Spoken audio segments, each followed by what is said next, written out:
Hello students of class 12th economics बेटे, जैसे कि आपका chapter number 6 new economic reforms हमने स्टार्ट करा हुआ है, जिसमें मैंने आपको न्यू इकोनॉमिक रिफॉर्म्स के बारे में समझा दिया था और need for new economic policy यानी कि इकोनॉमिक रिफॉर्म हम कर रहे थे, जिसमें मैंने आपको फर्स्ट पॉइंट समझा दिया था हाई फिस्कल डेफिसिट।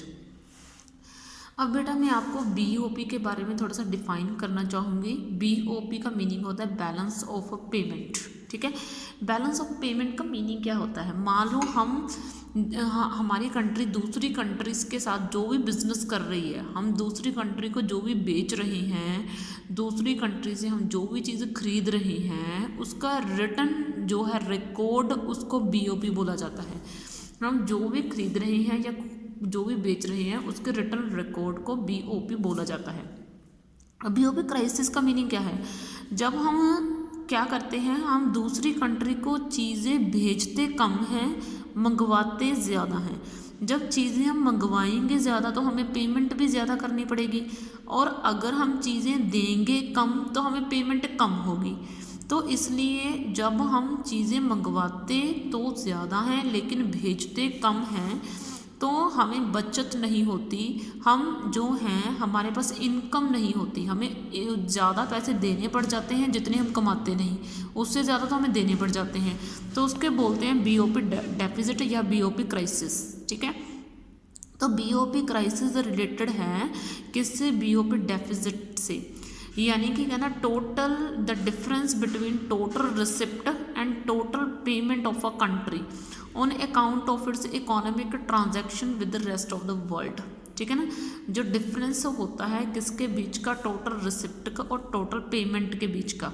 एक कंट्री की टोटल रिसिप्ट और टोटल पेमेंट के बीच के डिफरेंस को बोलते हैं।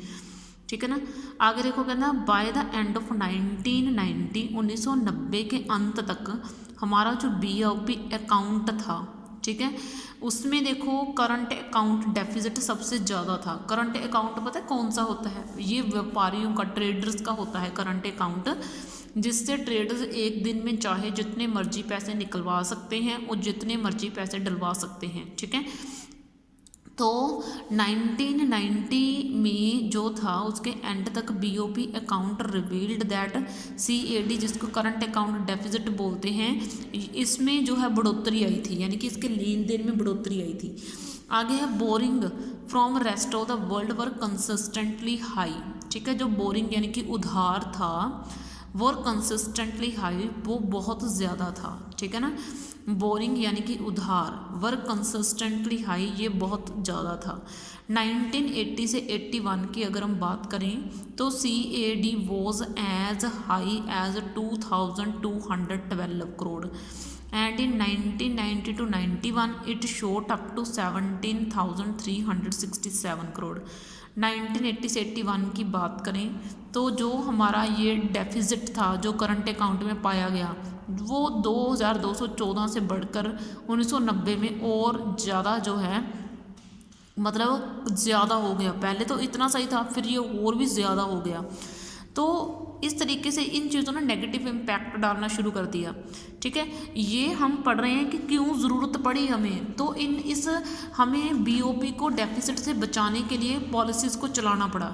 ठीक है, तो आगे देखो fall in foreign exchange reserve. Foreign exchange reserve का क्या मतलब है? अभी हमें जब हम किसी दूसरी कंट्री से कोई चीज़ मंगवाते हैं ना, तो हमें पेमेंट उनको अपनी करेंसी के रूप में नहीं, उनकी करेंसी के रूप में करनी होती है। जैसे हमने यूएसए से कोई चीज़ मंगाई तो हमें यूएसए के पैसे के रूप में उनको देनी पड़ेगा करेंसी, उनको पेमेंट जो है ना, उनकी जो कीमत है वो उनकी करेंसी में देनी पड़ेगी। हम रुपीज़ में नहीं दे सकते, इंडियन रुपीज़ में नहीं दे सकते।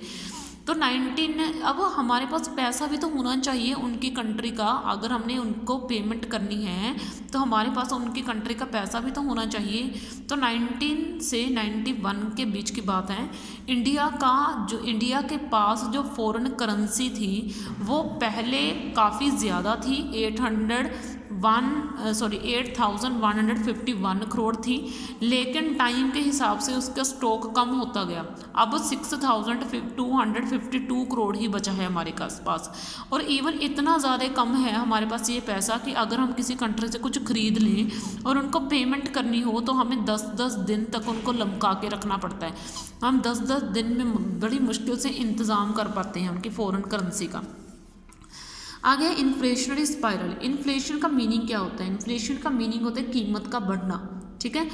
जब डिमांड बढ़ती है बहुत ज़्यादा बढ़ती है, लोगों के हाथ में पैसा बेहद होता है, ठीक है, तो लोग चीज़ें खरीदना पसंद करते हैं, लोग पैसा उड़ाना पसंद करते हैं। जब लोगों के हाथ में पैसा होगा, डिमांड बहुत ज़्यादा होगी, सप्लाई नहीं बढ़ेगी तो इससे क्या होगा, कीमतों को बढ़ाना पड़ेगा। राइज इन प्राइजेस, कीमत को बढ़ाना पड़ेगा, उसको बोलते हैं इन्फ्लेशनरी स्पाइरल।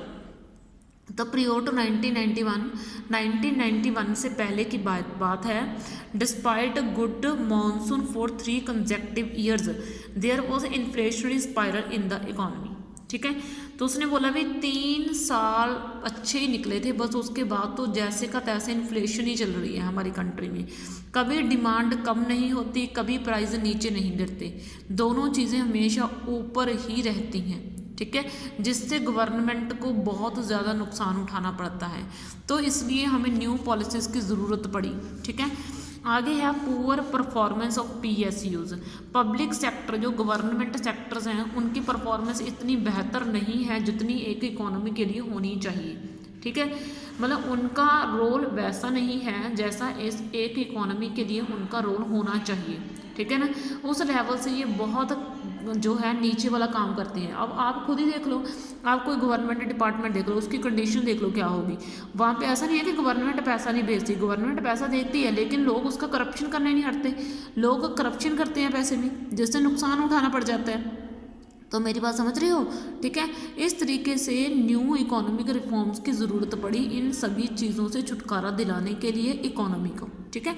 तो आगे हम नेक्स्ट कंसेप्ट में ये पढ़ेंगे elements of new economic policy, ठीक है।